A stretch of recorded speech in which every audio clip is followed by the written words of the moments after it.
Good afternoon. I am Andrea Chisholm with the Midday News for this Friday, November 8. A special welcome if you're watching on onespotmedia.com. The security forces are again defending the effectiveness of states of public emergency, even with a marginal increase in murders. Officials gave an update at a press conference yesterday, and we have more in this report.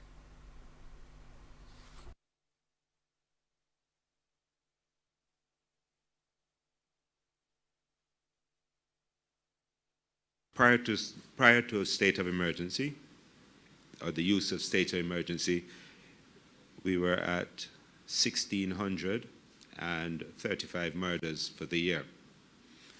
Last year, we got a 22% reduction with the use of state of emergency but other measures.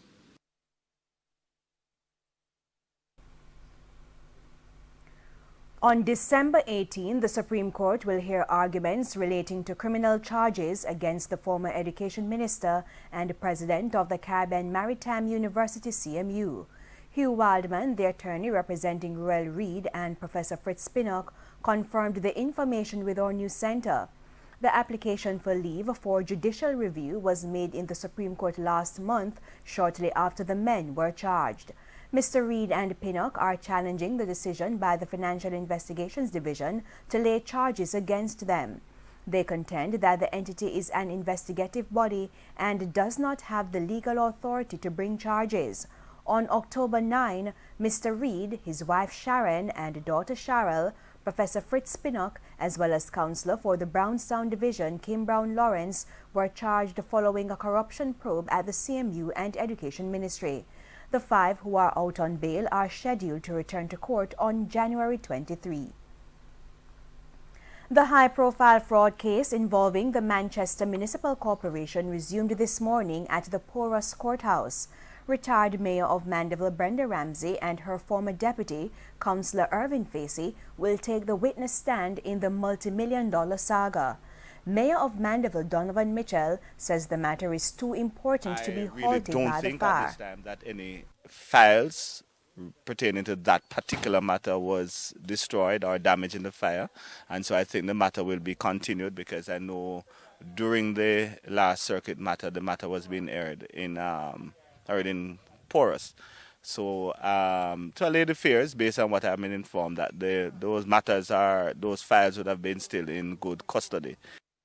As for other cases, such as bail hearings, Mr. Mitchell says those in lockup will have to wait. My major concern, though, is that really of the litigants, because, you know, if the court's offices are closed now, and there are matters that may have been going to the parish judges for bail, those persons will now have to spend a longer time in the lockups. So we're hoping that as soon as possible. And we're going to be returning to an earlier story. We told you that the security forces are again defending the effectiveness of states of public emergency across Jamaica, even with a marginal increase in murders. Let's hear the details in this report.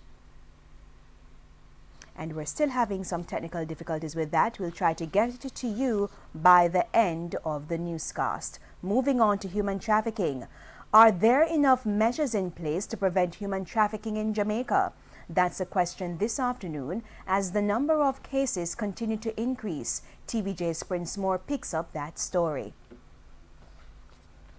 And we'll be hearing from Prince a little while longer from now. But for now, we're going to be taking a break and return to those and other stories here on the Midday News.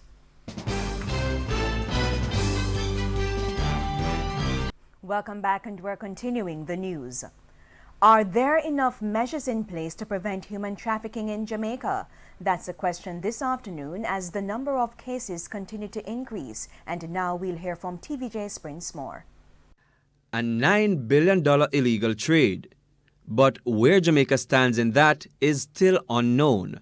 But while human trafficking is growing on a worldwide scale, Jamaica's Governor General, Sir Patrick Allen, is calling for more to be done to decrease the number of cases island-wide.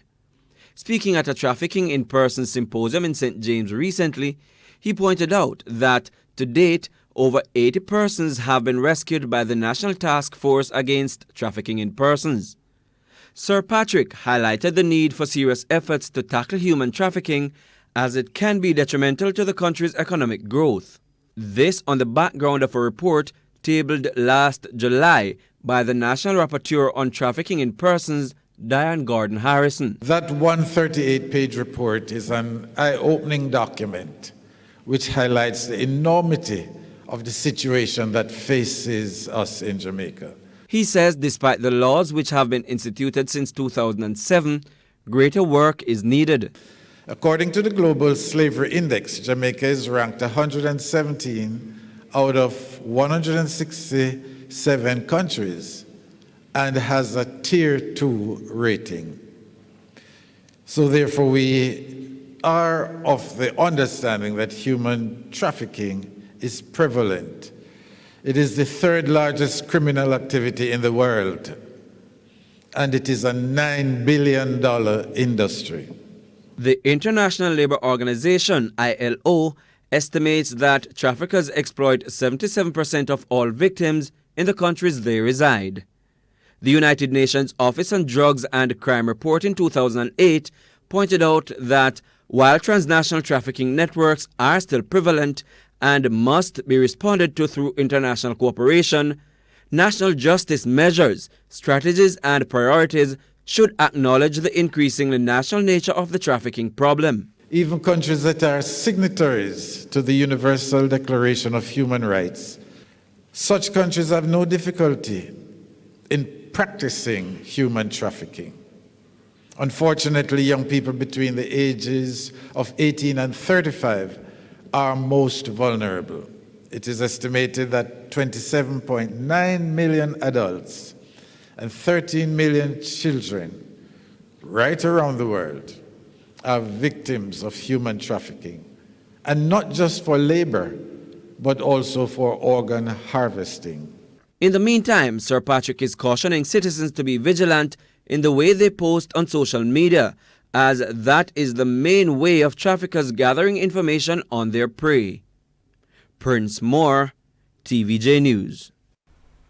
A woman was yesterday afternoon shot while driving through Three Chains, Manchester. It's understood that she drove a short distance to Greyground, where she was assisted to hospital. Up to news time, her condition was unknown. Information surrounding the incident is still unclear. The 93-year-old woman who was raped near Keith District, Brownstown, St. Anne, remains in hospital. TVJ St. Anne correspondent Lloyd Hines spoke to the granddaughter of the elderly woman, and the granddaughter, who is still distraught, said she and her mother went to the house minutes after 4 Thursday morning when they discovered the gruesome incident.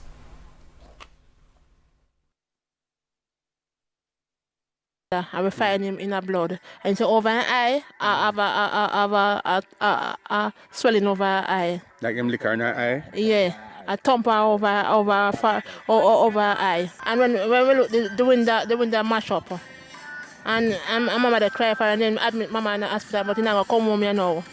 And say having a terrible bleed, you know, and them are putting him on a medical. Detectives from the Center for the Investigation of Sexual Offences and Child Abuse, as well as the Brownstown Police, are investigating. Residents in Ginger House, Portland, now have easier access to their homes following the installation of a new swing bridge in their community. The new bridge replaces the original structure that was destroyed during heavy rains a few years ago. TVJ's Shamela Pullen reports.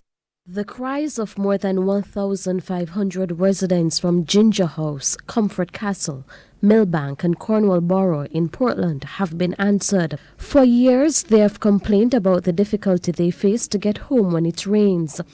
But with a newly installed bridge, the residents will no longer be inconvenienced. Yeah, it's supposed to be an easy run, because when I come off the hill, I just run and put on the thing them out there, so I mean I have to go down the gully to come up back. And that's strain, the climate change, sometimes the river rough, and sometimes it's off. River come down, we can't go to and from, so we don't have any bridge. So children have to punish to go to school because of the bridge. This was such an inconvenience, and if you're a country girl, you know that we look for the shortest way to walk to our homes. So this was really an inconvenience for many years, and I am glad to be here to see that we can officially open it. The newly installed bridge comes at a cost of $7.1 million. Local government minister Desmond McKenzie, who was on hand to see the opening on Wednesday, appealed to the residents to protect the infrastructure. I beg you, don't swing on it. It is for the purpose of walking, not swinging. Although it is a swinging bridge, it is not a purpose for you to go and swing off of it. And I want you, please, to protect it. Shamala Pullen, TVJ News. Farmers in eastern St. Thomas are complaining that since the closure of the Duckenfield Sugar Factory, they are seeing an increase in per day larceny. Roy Small, who has a farm in Golden Grove, is one of the victims. Listen, me catch a man, a thief my peer them, take off in clothes and put in clothes like this so. And me carry the clothes and the peer then go to Golden Grove station and then take with them for take. And the man call me back, say me if come back for the peer them. And when me go for the peer and the Juplum, when me go for them, the policeman asks me if he can take some of them. I say yes, and that's so let it be, not more. The farmers are calling on the authorities to intervene and even threaten to take matters in their own hands if nothing is done. We have to catch them, we kill them, else we not going to make the government try, because the government support slackness. Yes. When they say they catch you, the thief in your place and you kill them and charge you. And we return to an earlier story. We told you that the security forces are again defending the effectiveness of states of public emergency, even with a marginal increase in murders. Officials gave an update yesterday at a press conference. Police Commissioner Major General Anthony Anderson, pointing to statistics, insisted murders are significantly down since the implementation of enhanced security measures. Prior to a state of emergency, or the use of state of emergency, we were at 1,635 murders for the year. Last year, we got a 22% reduction with the use of state of emergency but other measures. General Anderson noted that there was an overall reduction of 22% in murders last year and significant reductions in areas under a state of emergency. Figures are small figures in terms of reductions in murders when comparing what was happening since compared to what was happening before. It cannot be, there's no version of how you can twist or turn those figures that suggests that people's lives are not being saved by it. Will it save everybody's life? No, it won't. There are a number of things that will have to take place to do that. What it does is largely remove the opportunity to do it. Mayor of Maypen, Winston Maraj, says since the imposition of the SOE in Clarendon, there has been significant reduction in the parish's crime rate. We are also now looking at what happens after the state of emergency. So there's a meeting that we have with all the agencies in the parish and the business people and so on. And we had one today, another one today. And we are looking at life after the state of emergency. Because we want to ensure that our young men doesn't get engulfed again in these things. Maypen had been suffering with increased acts of criminality, such as a daylight military-style robbery in the town centre earlier this year. O'Shane Masters, TVJ News. And in sports, the Reggae Girls have been drawn in Group B alongside Canada, Mexico and St. Kitts and Nevis in the final round of the CONCACAF Women's Olympic Games qualifiers. The draw, which took place in Miami, Florida on Thursday, will see the Jamaicans opening their campaign on January 29 against Mexico before facing Canada on February 1 and St. Kitts and Nevis on February 4. All of Jamaica's group stage games will be played at the HEB Park in Edinburgh, Texas. The Reggae Girls will have pleasant memories of this venue, as this is where they defeated Costa Rica and Cuba on their way to World Cup qualification last year. Group A comprises the United States, Costa Rica, Haiti and Panama. Only the top 2 teams from each group will advance to the semi-finals. The 2 semi-final winners will qualify for the 2020 Olympic Games in Tokyo, Japan. The semi-finals and final will be played in Los Angeles, California. This is the first time the Reggae Girls are in the final round of the Olympic Game qualifiers since 2008.